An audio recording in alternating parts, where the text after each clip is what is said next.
السلام علیکم گاندھی صاحب۔ وعلیکم السلام۔ سر، آج میرا سوال آپ سے خدا پر توکل کے بارے میں ہے۔ یہ کیا چیز ہے؟ اس میں کیا چیز مقصود ہے؟ اس کے کیا حدود و شرائط ہیں؟ اور خاص طور پہ صوفی ٹریڈیشن میں اس کے کچھ درجات بھی بیان کیے جاتے ہیں، تو ان کی کیا سگنیفیکنس ہے؟ اللہ تعالیٰ نے انسان کو ایک اخلاقی وجود دیا ہے۔ ہم جب انسان کی تحلیل کرتے ہیں تو دو چیزیں اس کے امتیاز کی حیثیت سے سامنے آتی ہیں۔ ایک یہ کہ اللہ تعالیٰ نے اس کو حصے جمالیات دی ہے، وہ چیزوں کے بارے میں خوبصورت یا بدصورت ہونے کا حکم لگاتا ہے، خوبصورتی کو پسند کرتا ہے، اس سے حظ اٹھاتا ہے، اور ہر پہلو سے خوبصورتی کی تحسین کے جذبات اپنے اندر امٹتے ہوئے دیکھتا ہے۔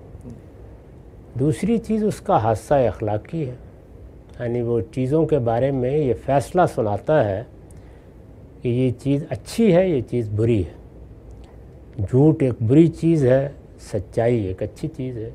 تو یہ حادثہ اخلاقی ہے جو جس طریقے سے انسان کو دوسرے ابنائے نو سے متعلق کرتا ہے، اسی طرح اس کے پروردگار سے بھی متعلق کرتا ہے۔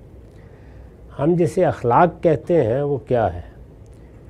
وہ یہ ہے کہ جو روابط پیدا ہو گئے ہیں ان کی صحیح تشکیل ہو، ان کے ساتھ صحیح رویے اختیار کیے جائیں، اور جس کا جو حق ہے وہ اس کو ادا کر دیا جائے۔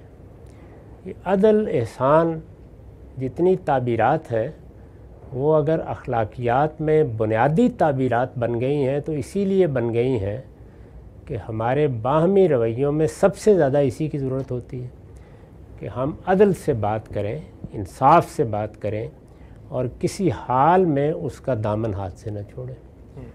تو اگر اخلاق کی یہ حقیقت واضح ہے کہ اخلاق کوئی مجرد چیز نہیں ہے، یعنی اگر مجھے اس طرح پیدا کر دیا جائے کہ نہ میرے دائیں کوئی ہو، نہ بائیں کوئی ہو، نہ پیچھے کوئی ہو، نہ آگے کوئی ہو، تو اخلاق کا کوئی پہلو میرے تجربے کی چیز بنے گا ہی نہیں۔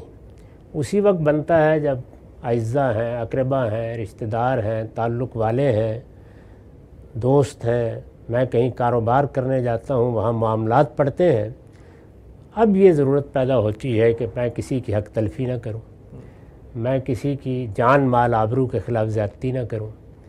تو اخلاق کے جتنے پہلو ہیں، یعنی عدل کرنا ہے تو لوگوں کے مابین کرنا ہے، احسان کرنا ہے تو کسی وجود دیگر پر کرنا ہے، یہ سب چیزیں جتنی بھی ہیں وہ اسی وقت میرے لیے اخلاقی وجود کا اظہار بنتی ہیں جب میرے تعلقات پیدا ہوتے ہیں۔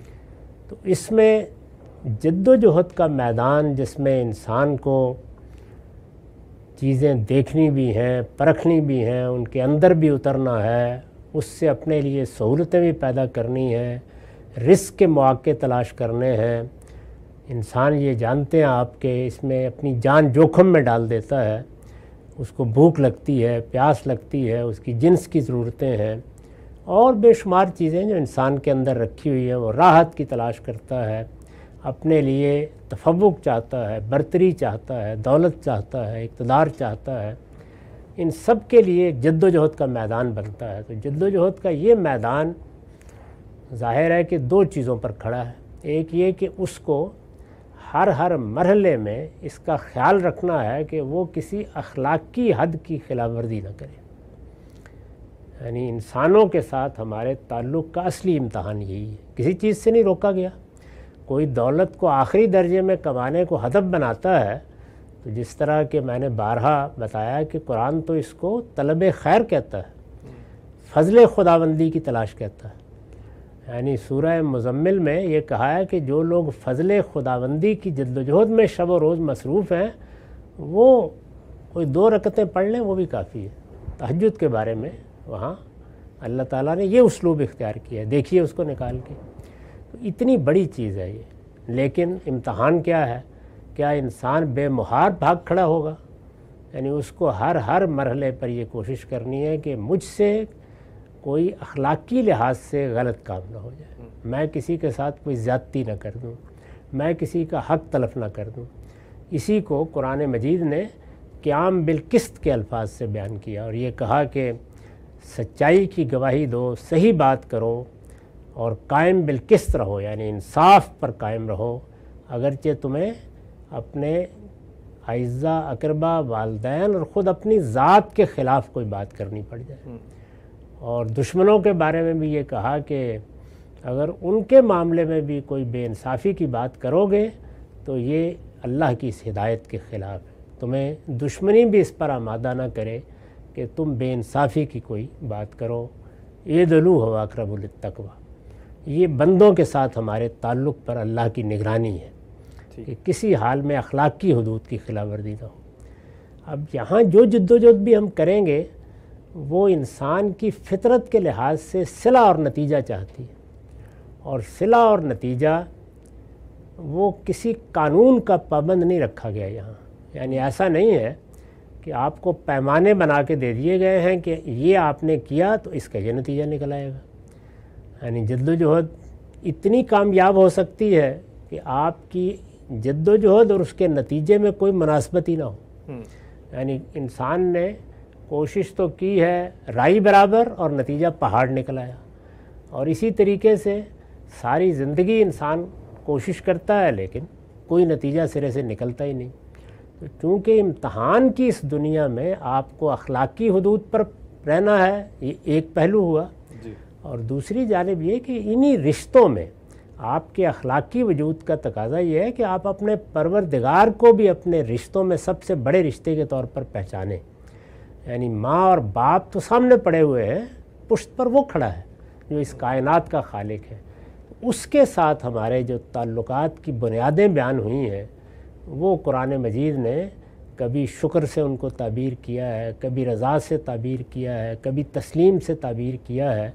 انہی میں ایک چیز تفویض اور توکل ہے، یعنی ہم اپنے تمام معاملات میں صلے اور نتیجے کو، یعنی جدوجہد تو ہمیں علم و عقل کی روشنی میں کرنی ہے لیکن صلے اور نتیجے کو اپنے رب سے متعلق کرنا ہے۔ اسی کو عارفین بیان کرتے ہیں کہ السعی منا والاتمام من اللہ، یعنی جدوجہد صحیح کرنا یہ ہمارا کام ہے، اس کو پایہ تکمیل تک پہنچانا ہمارے پروردگار کا کام ہے۔ تو یہی توکل ہے، یعنی معاملے کا نتیجہ کیا نکلے گا، ساری جدوجہد کہاں پہنچے گی، انجام کیا ہوگا، اس کو خدا کے سپرد کر دیا جائے، یہ تفویض ہے۔ میں نے اس معاملے کو اللہ کے سپرد کر دیا۔ وہ جو رات کی دعا سکھائی ہے رسالت مآب صلی اللہ علیہ وسلم نے، وہ ضرور یاد کرنی چاہیے، بہت ہی غیر معمولی دعا ہے۔ اسلمت نفسی الیک و فوضت امری الیک، شروع یہاں سے ہوتی ہے، میں نے اپنے وجود کو پروردگار تیرے سپرد کر دیا سوتے وقت، اور فوضت امری الیک، اپنا ہر معاملہ تیرے سپرد کر دیا۔ وہ فوضت تو یہی تفویض ہے، تو تفویض بنیادی چیز ہے۔ اب اس تفویض کے بعد سپرد تو کر دیا آپ نے، لیکن انسان اپنی فطرت کے لحاظ سے انتظار تو کرے گا نتیجے کا، تو انتظار کو توکل سے تعبیر کیا ہے۔ کرو باقی صوفیہ حضرات ایک بالکل دوسری جگہ سے چیزوں کو دیکھتے ہیں۔ ان کے ہاں یہ ہے کہ اصلی حقیقت ان کے باطن میں ہے۔ جب اصلی حقیقت باطن میں ہے تو اس کو تلاش کرنے کے لیے ضروری ہے کہ ہمارے جسم کا یہ پیرہن یہ اتار پھینکا جائے۔ اسی لیے وہاں فنا کا تصور ہے، وہاں زندگی اور اس کے لوازم کے مایا ہونے کا تصور ہے، ترک دنیا کی تعلیم ہے۔ یہ اسلام کی تعلیم نہیں ہے۔ اس میں پھر توکل کے معنی اس سے آگے ہوتے ہیں۔ اس میں تو یہ ہے کہ آپ نتیجے کی توقع رکھیں اپنے پروردگار سے، سعی و جہد اور اس کے درپے ہونا یا اس کو زندگی میں کوئی اہمیت دینا یہی ختم کر دیں۔ یہ ختم نہیں کریں گے تو مایا کے جال میں پھنسے رہیں گے، اس سے نکلنا نصیب نہیں ہوگا۔